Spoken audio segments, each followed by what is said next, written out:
चलिए स्टूडेंट्स सीखते हैं पास्ट टेंस को, जो कि हमारा 8.2 सेक्शन 8.2 है पास्ट टेंस। इसकी पहली कैटेगरी के बारे में बात करते हैं, पास्ट इंडेफिनिट टेंस की। पास्ट इंडेफिनिट टेंस को सिंपल पास्ट टेंस भी कहते हैं, ठीक है। इसका जो एफर्मेटिव का फॉर्मूला होता है, पॉजिटिव सेंटेंस का फॉर्मूला होता है, वो होता है subject plus verb two. Subject plus verb two होता है, मतलब सब्जेक्ट मान लीजिए आई ले लेते हैं, मैं, आई, ईट का हो जाएगा एट, ईट का सेकेंड फॉर्म बनता है एट, तो आई एट। अब ऐसे सेंटेंसेस जो सिंपल पास्ट टेंस में आते हैं उसको हिंदी में कैसे पहचान करेंगे? हिंदी में पहचान करेंगे, इसके लास्ट में होगा या था, खाया था, गया था, या फिर या, गया, खाया, गया, खाया, ले जाया, ठीक है, दौड़ आया। अगला या हो गया ए, वे गए, वे आए। उसका ई, वो गई, वो खाई, वो गई, वो खाना बनाई। तो ई देखना ना, ये पहचान है सिंपल पास्ट टेंस का, पास्ट इंडेफिनिट टेंस का। तो आई एट, मैंने खाया, शी कुक का सेकेंड फॉर्म होता है कुक्ड।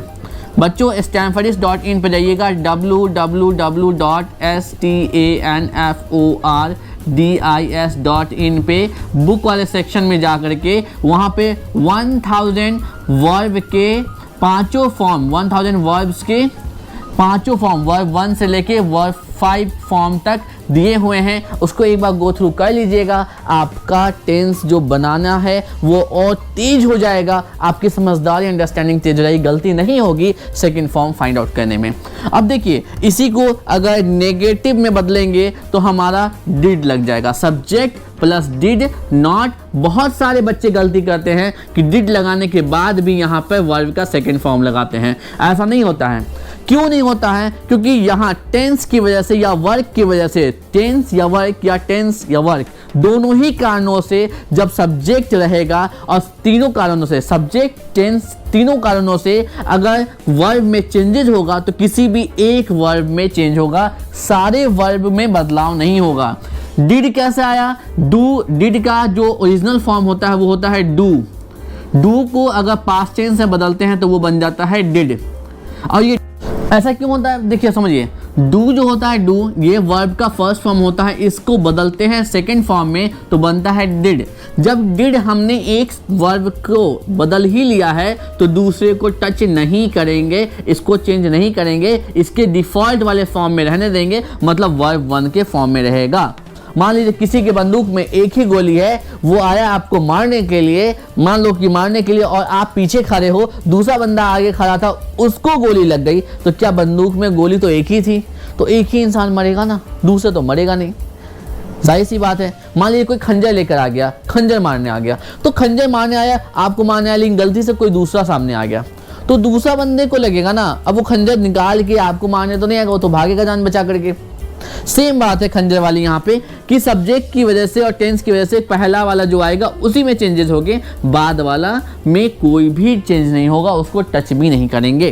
तो अब देखिए, इसी को बदलते हैं, इस वाले को बदलते हैं, आई डिड नॉट, और वर्ब फॉर ईट, एट तो सेकेंड फॉर्म होता है, इसका फर्स्ट फॉर्म होता है eat, I did not eat, full stop, मैंने नहीं खाया, ठीक है। अब क्वेश्चन में बदलेंगे। क्वेश्चन में बदलने का सबसे आसान तरीका है, जो ये हेल्पिंग वर्ब है इसको सब्जेक्ट से पहले लिख दीजिए, जैसे ही सब्जेक्ट से पहले लिखेंगे ये क्वेश्चन में बदल जाएगा। दुनिया के तमाम किसी भी आपका कोई भी सेंटेंस हो, उसमें हेल्पिंग वर्ब को सब्जेक्ट से पहले लिख देंगे, आपका वो क्वेश्चन में बदल जाएगा।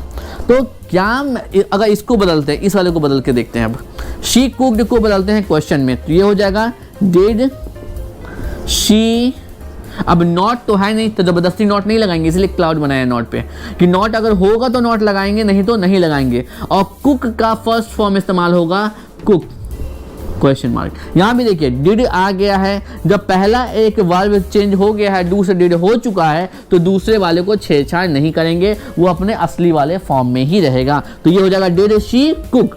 अभी नेगेटिव वाले को क्वेश्चन में बदलते हैं, तो ये हो जाएगा डिड आई नॉट ईट। अब यहाँ पे डिड नॉट इसलिए लगाया है नॉट, क्योंकि देखिए यहाँ पे नॉट था तो नॉट लगाया है। अब इस वाले लाइन में नॉट नहीं था तो नॉट नहीं लगाया है। ज़बरदस्ती नहीं है कि नॉट लगेगा ही। तो क्वेश्चन हमारे दो तरह के हो गए, एक नेगेटिव वाला जिसमें नॉट लगा होगा, दूसरा नॉन नेगेटिव जिसमें नॉट नहीं लगा होगा। आई होप ये चीज़ आपको क्लियर है, कॉन्सेप्ट आपको क्लियर है। मैं और भी एग्जांपल्स आपको at the end of this video आपको दिखाऊंगा, आप उन एग्जांपल्स को प्रैक्टिस करेंगे। तो चलिए चलते हैं आगे, बढ़ते हैं दूसरे टाइप की तरफ। तो चलिए सीखते हैं अब कॉन्टिन्यूस पास्ट कॉन्टिन्यूस टेंस को। तो सबसे पहले समझते हैं कि पास्ट कॉन्टिन्यूस टेंस को हिंदी में पहचानेंगे कैसे। देखिए मैं हिंदी लिख करके इंग्लिश नहीं लिख रहा हूँ, क्योंकि मुझे आपको हिंदी नहीं सिखानी है, मुझे कम से कम हिंदी का इस्तेमाल करना है। जैसे जैसे हम लोग स्पीकिंग की तरफ बढ़ेंगे मेरा बोलना भी ख़त्म हो जाएगा हिंदी में, then I will start speaking in English only, so that you could be means you could be able to find more listening part in my videos, क्योंकि ज़्यादा सुनेंगे तो ज़्यादा बोलेंगे भी, है कि नहीं। तो चलिए समझते हैं कि पास्ट कॉन्टिन्यूस टेंस को पहचानेंगे कैसे और कैसे समझेंगे कि हाँ हमें कब पास्ट कॉन्टिन्यूस टेंस बोलना है। तो जब भी आपके सेंटेंस के वाक्य के या फिर क्वेश्चन के अंत में आखिर में आ रहा हो, रहा था, खा रहा था, रही थी, खाना बना रही थी, रहे थे, वे गाना गा रहे थे, रहे थे तो रहा था, रही थी, रहे थे, इस तरीके के आखिर अंत हो किसी सेंटेंस या क्वेश्चन का, तो उसको डालेंगे पास्ट कॉन्टिन्यूअस की कैटेगरी में, ठीक है। क्योंकि यहाँ देखिए थी है तो पास्ट टेंस का पता चल रहा है, टाइम का पता चल गया, और काम लगातार हो रहा है, कंटिन्यू है तो कंटिन्यूअस की कैटेगरी में आ गया, तो बन गया ना पास्ट कॉन्टिन्यूअस, और टेंस तो है ही हमारा भाई साहब यहाँ पे। तो अब देखिए यहाँ पे पास्ट कॉन्टिन्यूअस टेंस का एफर्मेटिव का फॉर्मूला कहता है, पॉजिटिव सेंटेंस लिखने का तरीका बताता है कि सब्जेक्ट लिखेंगे फिर वॉज या वर। देखिए इसको पढ़ते हैं वॉज, इसको पढ़ते हैं वर। बहुत से बच्चे गलतियाँ करते हैं, बोलते हैं वॉज पढ़ते हैं, वाज पढ़ते हैं, वाज पढ़ते हैं और वेयर पढ़ते हैं। ये बिल्कुल गलत तरीका है पढ़ने का, ना वाज होता है ना वेयर होता है, ये होता है वॉज और वर, वॉज वर। और उसका वर्ब का चौथा फॉर्म इस्तेमाल होता है। चौथा फॉर्म होता क्या है कि वर्ब की पहले फॉर्म में ing लगा देंगे तो बन जाएगा इन दोनों को मिला के वर्ब का चौथा फॉर्म।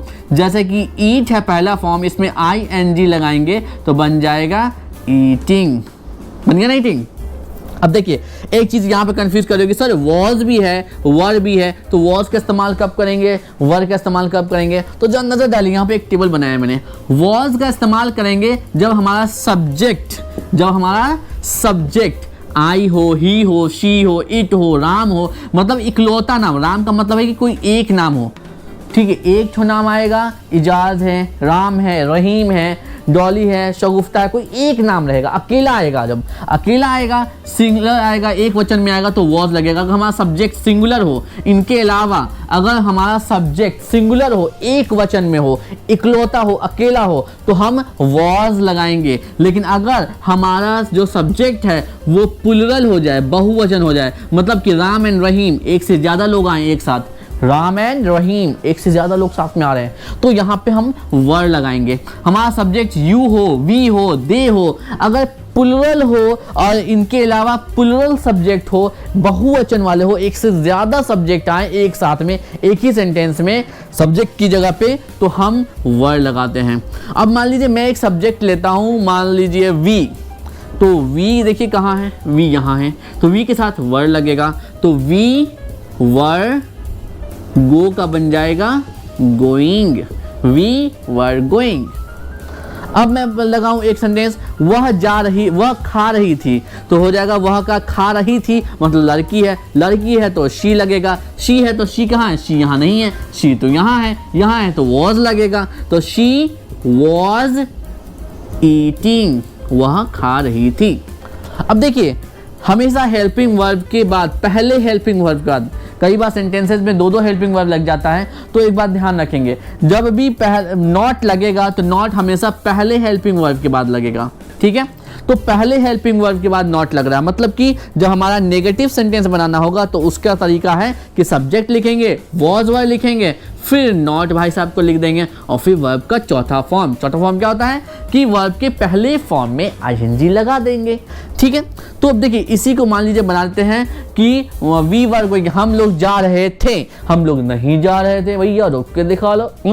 तो इसको नेगेटिव बनाते हैं तो क्या होगा, वी वर, क्योंकि वी यहाँ है देखिए वर्ब है, वी वर नॉट गोइंग। अब मैं बोलूं कि सीता खाना नहीं बना रही थी, तो यहाँ पे आ जाएगा सीता, तो एक नाम है, यहाँ पे तो दो नाम एक बार में आएगा, यहाँ तो एक नाम है तो सीता लिख देंगे, सीता।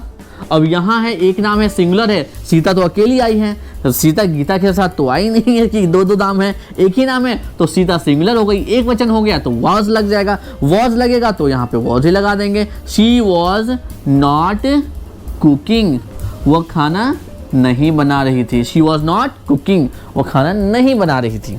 अब देखिए क्वेश्चन बनाने का सबसे आसान तरीका है कि जो भी हेल्पिंग वर्ब हो पहला वाला उसको बाहर कर दो और सब्जेक्ट से पहले लिख दो, बन जाएगा क्वेश्चन बड़े आसान तरीके से।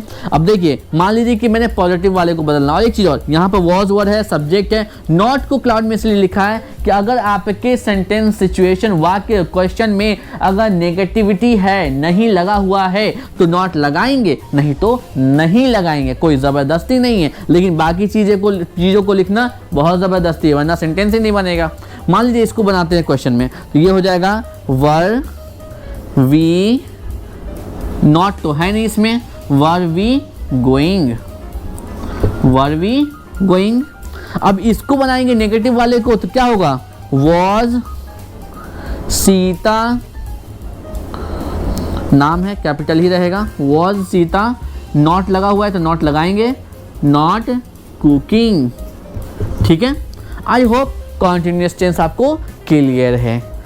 कोई डाउट हो लिख के रख लें कॉर्नर में, जूम लाइव जब क्लास होगी हमारी तो उसमें पूछें, जो भी ऑफलाइन क्लास होगी उसमें आप पूछें अपने डाउट्स और क्वेश्चन। तो बेसिकली यही फॉर्मूला है, यही तरीका है, कुछ और एग्जांपल्स में आपको करवाऊंगा आगे। तो चलिए चलते हैं आगे दूसरे कैटेगरी। सो चलिए स्टूडेंट्स अब बात कर लेते हैं परफेक्ट टेंस। परफेक्ट में भी पास्ट परफेक्ट टेंस, मतलब ऐसा टेंस जो कि पास्ट में हुआ है बट काम परफेक्टली खत्म हो चुका है।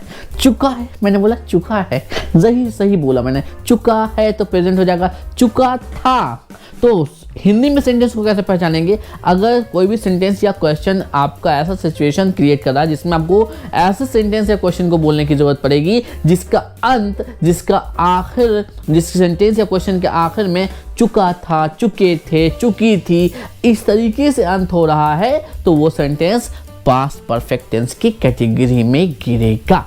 अब देखते हैं क्या है इसका तरीका लिखने का। सब्जेक्ट लिखेंगे, हैड लिखेंगे, HAD हैड हेल्पिंग वर्ब में आएगा। वर्ब का तीसरा वाला फॉर्म इस्तेमाल होगा, पहला होता है ईट, दूसरा होगा एट, तीसरा होगा ईटेन। ठीक है, तो देख रहे हैं सब में वर्ब का तीसरा फॉर्म इस्तेमाल हो रहा है। क्या होगा, कुक, कुक्ड, कुक्ड, तीसरा फॉर्म कुक्ड इस्तेमाल होगा। ठीक है, अब मैं बोलूँ laugh, laugh, laughed, laughed.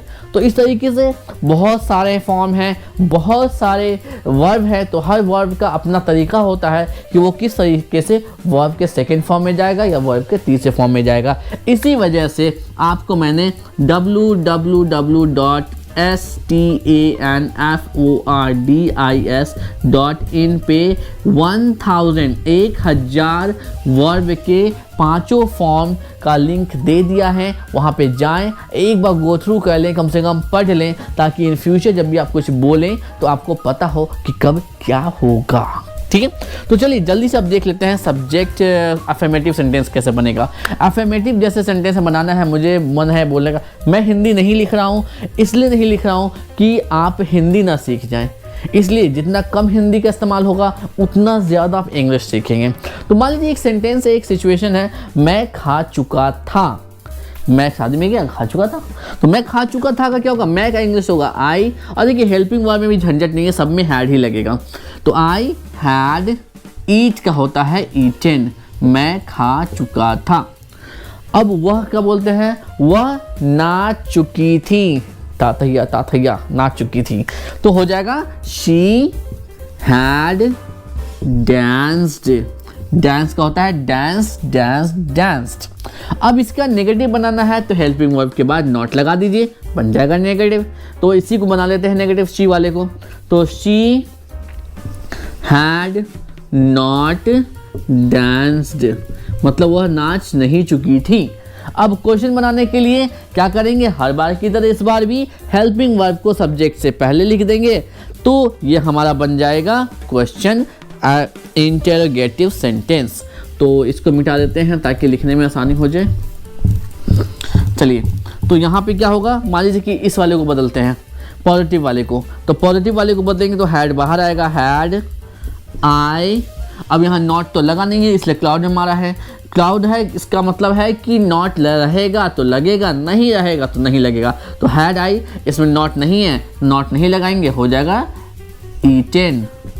Had I eaten. और नेगेटिव वाले को क्वेश्चन हम बदलेंगे तो कैसे बदलेंगे, हैड शी नॉट डांस्ड।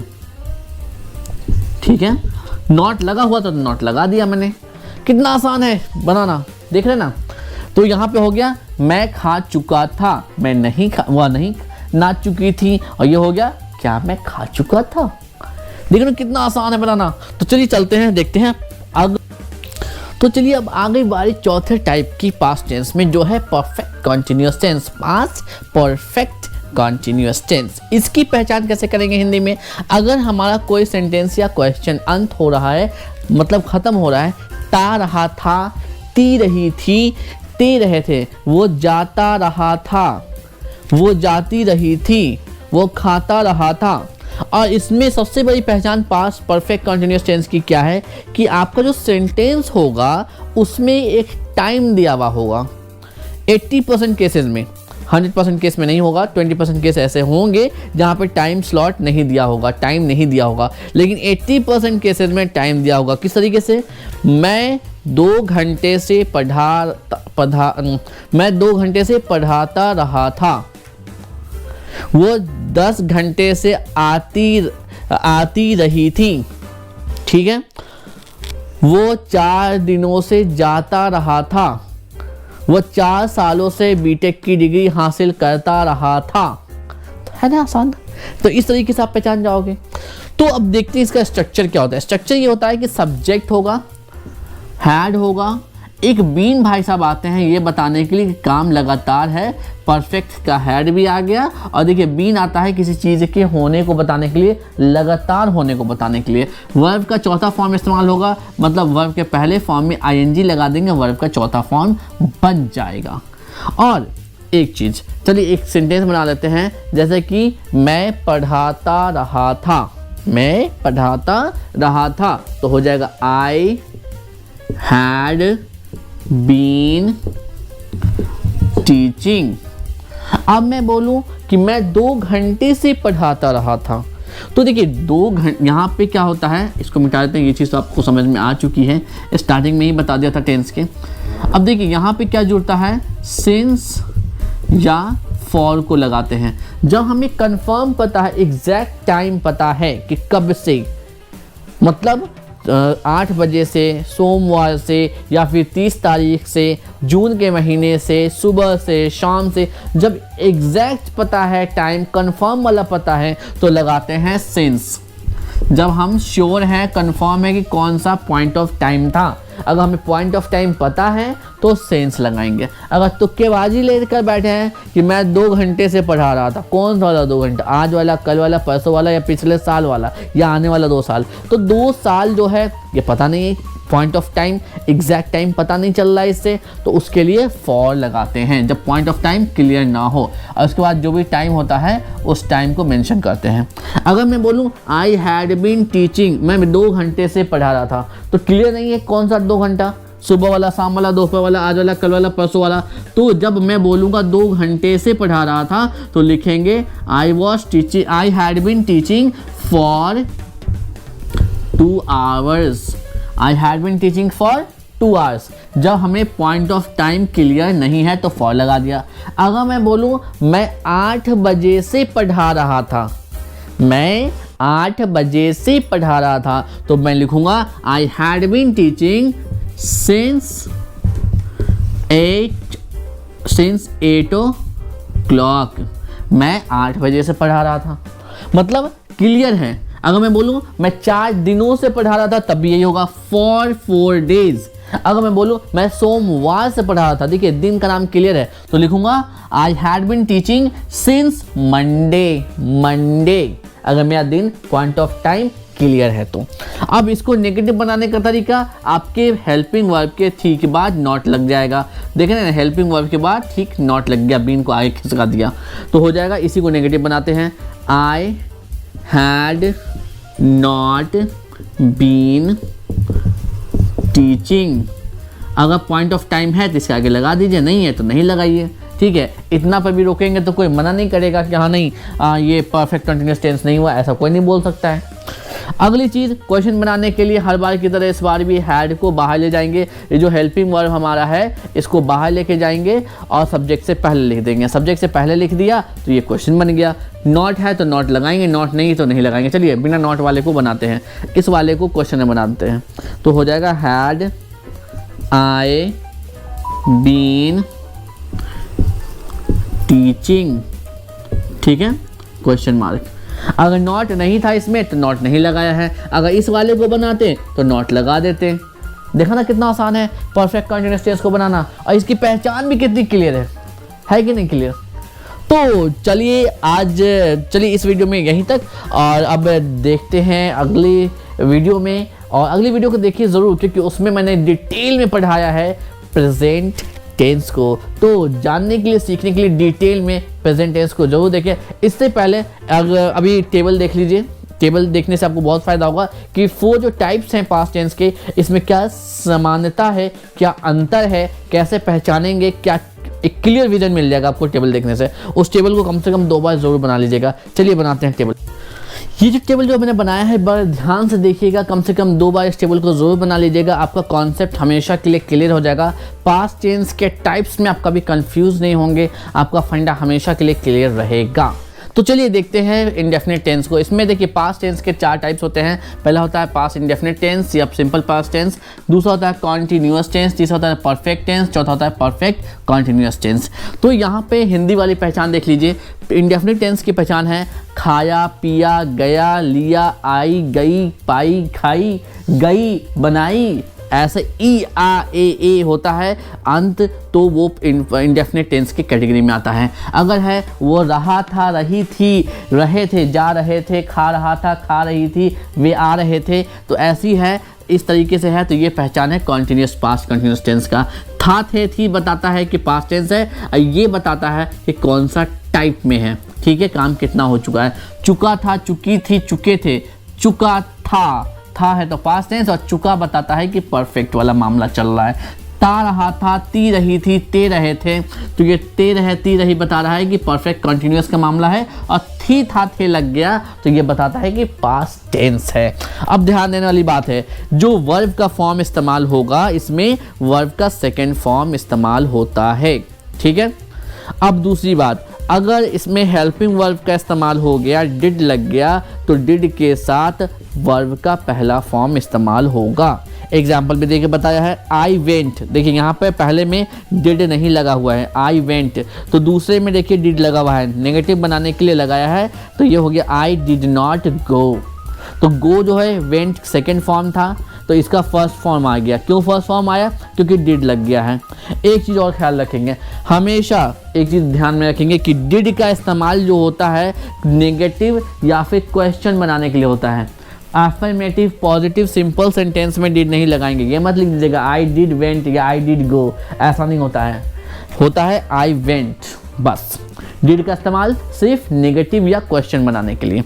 अगला, इसमें देखिए, इसमें वर्ब का चौथा फॉर्म इस्तेमाल हो रहा है। वर्ब का फर्स्ट फॉर्म में आईएनजी लगा देंगे, वर्ब का चौथा फॉर्म बन जाएगा। बहुत आसान है। कॉन्टिन्यूअस है, जहाँ कॉन्टिन्यूअस की बात होगी वर्ब का चौथा फॉर्म आएगा। देखिए यहाँ भी कॉन्टिन्यूअस लगा हुआ है, तो वर्ब का चौथा फॉर्म आ गया है ना।